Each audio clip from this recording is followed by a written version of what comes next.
And all of us can just imagine a warm Saturday night, a special date night, sitting on a dock by the river, by the water. No one goes into that kind of special night thinking that tragedy is possible. But 2 nights ago here in Brunswick County, of course it happened. It was horrific. I'm heartbroken for the families of the 3 people who lost their lives in this terrible incident. Ann and I are praying for those who were injured for a full and immediate recovery. To the victims' families, and the people of Southport, I urge you to lean on each other in this wonderful community that you all have built here. I know I speak for the entire state of North Carolina when I say that you are not alone in your heartache or pain.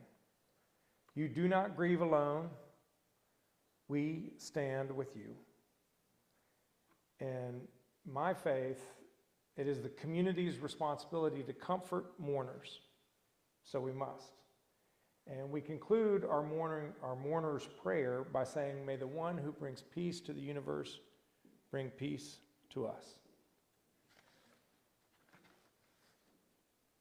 Chief Corning, Sheriff Chisholm, Chief Morris, Deputy Director Hawley, Deputy Commander Succo, I want to reiterate my appreciation for your immediate response to apprehend the suspect essentially within minutes of the attack.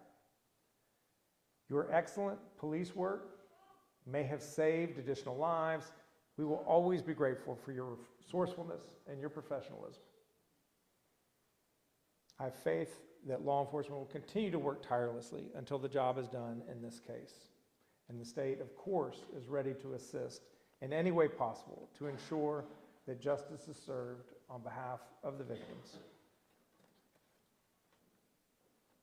One thing is clear. We must do more to prevent these acts of violence. It has to be our top priority. Recent events here in Southport, in Charlotte, not to mention Michigan, Utah, Minnesota, and Kentucky, and I'm talking about just in the last few weeks, are clarion calls telling us that we have more work to do to make sure that people are both actually safe and that they feel safe in their communities. We must fix our broken mental health care system. We know that the vast majority of folks with mental health challenges pose no risk to others, but some can. There are too many people in our communities with dangerous obsessions exhibiting threatening behavior who do pose risks. We have got to do better, and I will do everything that I can, and I will work with anyone and everyone who is serious about protecting the people of this state. Folks deserve to be and feel safe in their towns, whether they're enjoying a dinner or praying in church or coming home from work. We must do better to keep people safe. I want to transition and just say a word about the storm, since I'm here on the coast and we are still in a state of emergency. I'm grateful that we're joined by Public Safety Secretary Eddie Buffalo and Colonel Freddie Johnson with the Highway Patrol. We are encouraged that the recent forecasts have shown that the storm Imelda is being pushed further off our coast. But it does not mean that there will not be impacts from this storm felt on land or that we should not be prepared. The combined impact of the 2 storms, Umberto and Imelda, may cause isolated flash flooding, coastal flooding, ocean overwash, wind gusts, and dangerous rip currents throughout much of this week. The storm will likely linger, and hazardous conditions on the coast may continue throughout the end of the week. So if you're visiting the beaches, please stay out of the water this week. And folks in the east, just be aware that flash flooding may happen in your community. On Saturday, I declared a state of emergency across North Carolina to facilitate our emergency response and to make sure that the assets of the state The assets at our state's disposal are available to assist any communities with their response needs. The state of the emergency covered the whole state, enabled us to send critical resources from across North Carolina to pre-position them here on the coast.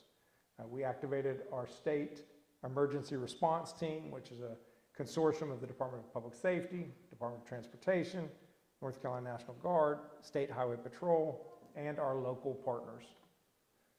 Thankfully, the change in Imelda's forecast track, we hope that these resources are not needed, but they remain ready and available if they are. We always seek to prepare for the worst. At the same time, we hope for the best. Last Saturday's one-year milestone of Hurricane Helene reminds us of the importance of being prepared. Anna and I, our First Lady and I, spent the weekend with our neighbors in Western North Carolina. The milestone event stirred incredible emotions out west. Folks were mourning all that was lost, 108 lives lost in the storm. At the same time, they were celebrating the remarkable progress that they've made, and they're sober in their recognition about the vast amount of work that remains ahead of them. While this weather system is not looking nearly as catastrophic as Helene, thank gosh, know that we're preparing early and knowing that preparing early and following emergency guidance can save lives. My last thought is that in times like this, whether it's in the wake of a natural disaster or a horrific tragedy as experienced here Saturday night, it is more critical than ever that we look out for each other.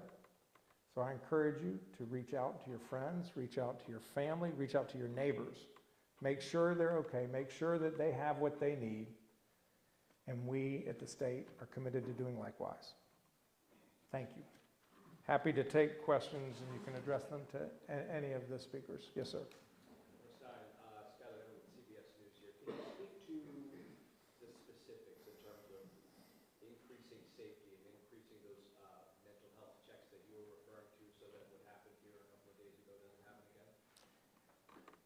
We need to have a greater integration in our criminal justice system with our mental health care system, because usually it's law enforcement that is the first point of contact with people, either because they get repeated phone calls about a person who may be a risk, but it's not enough to just know that somebody may be a challenge. We've then got to be able to connect that person with the treatment that they need to address whatever their underlying conditions are.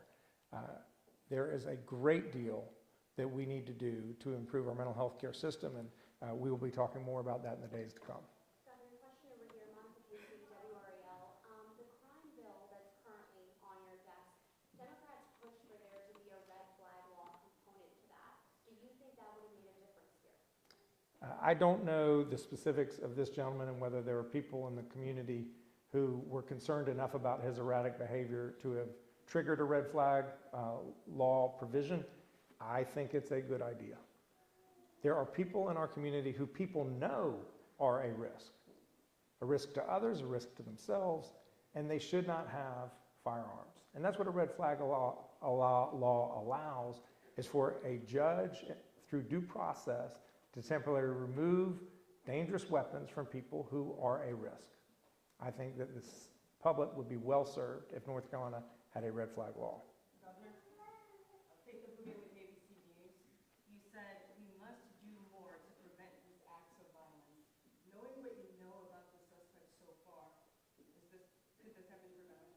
I'll have to defer to the locals who know more about him and what his conditions were and what his engagement with local law enforcement was, whether there were family members or neighbors in the area who were concerned. I just don't have enough to say. I don't know if anyone wants to take that question. Okay. The question is, could this have been prevented, knowing what we know about the suspect?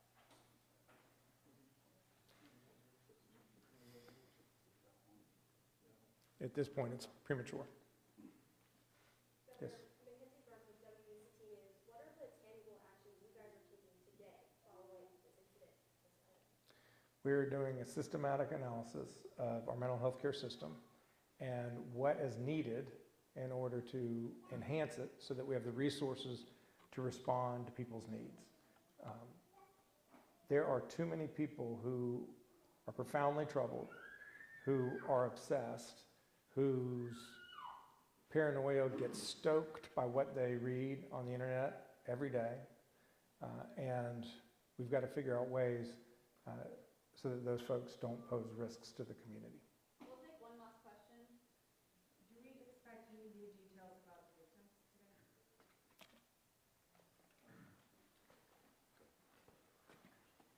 I'm Chief Todd Corn with the City of Southport Police Department. We should have details coming out possibly tomorrow on that.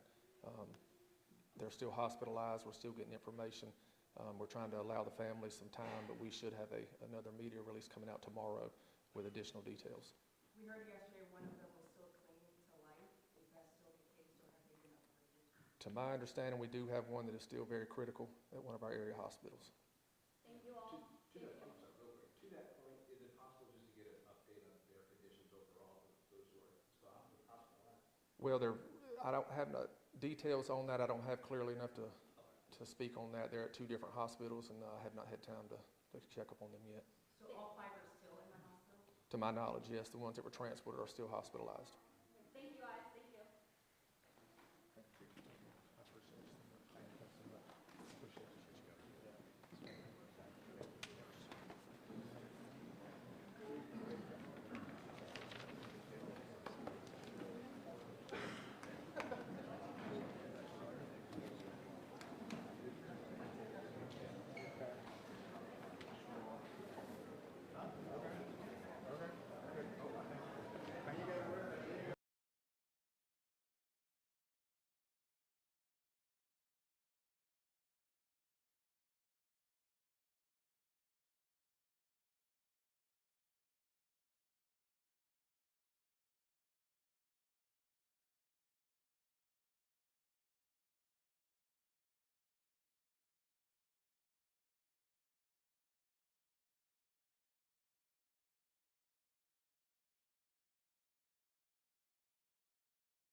مسكرين كل الشوارع